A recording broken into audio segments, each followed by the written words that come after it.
ಎಲ್ಲರಿಗೂ ನಮಸ್ಕಾರ. ನಿಮ್ಮ ಪ್ರೀತಿಯ ಉಮೇಶ್ ದಿನೇಶ್ 8648. ಎಲ್ಲರೂ ಹೇಗಿದ್ದೀರಾ? ಎಲ್ಲರೂ ಚೆನ್ನಾಗಿದ್ದೀರಾ ಅಂದುಕೊಂಡು ಇವತ್ತಿನ ವಿಡಿಯೋ ಸ್ಟಾರ್ಟ್ ಮಾಡೋಣ. ವಿಡಿಯೋ ಕೊನೆ ತನಕ ನೋಡಿ, ಅಂದರೆ ಪೂರ್ತಿ ಮಾಹಿತಿ ತಿಳಿದುಕೊಳ್ಳಿ. ಗುರುಲಕ್ಷ್ಮಿಯ 22ನೇ ಕಂತಿನ ಹಣ ಇನ್ನೂ ಕೆಲವರಿಗೆ ಬಂದಿಲ್ಲ ಅನ್ನೋರು ಇದ್ದರೆ ಕಮೆಂಟ್ ಮಾಡಿ.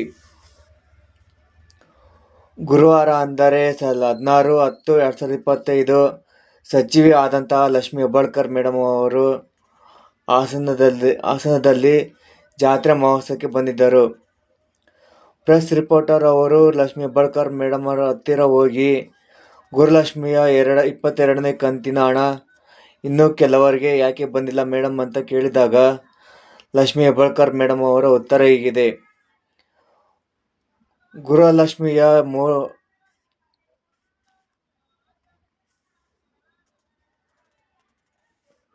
ಮೂರನೇ ಸುತ್ತಿನ ಹಣ ಸಮಯದಲ್ಲಿ ಬರುತ್ತೆ. ಅಂದರೆ ದೀಪಾವಳಿ ಹಬ್ಬದ ಸಮಯದ ಹತ್ತಿರ ಒಳಗಾಗಿ ಕೊಡುತ್ತೇವೆ ಅಂತ ಹೇಳಿದ್ದಾರೆ.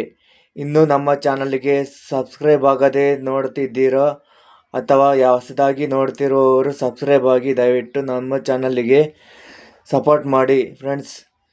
ಯಾರೆಲ್ಲ ನನ್ನ ಪೂರ್ತಿ ವಿಡಿಯೋ ನೋಡಿದ್ದೀರೋ ಅವ್ರಿಗೆಲ್ಲರಿಗೂ ಧನ್ಯವಾದಗಳು.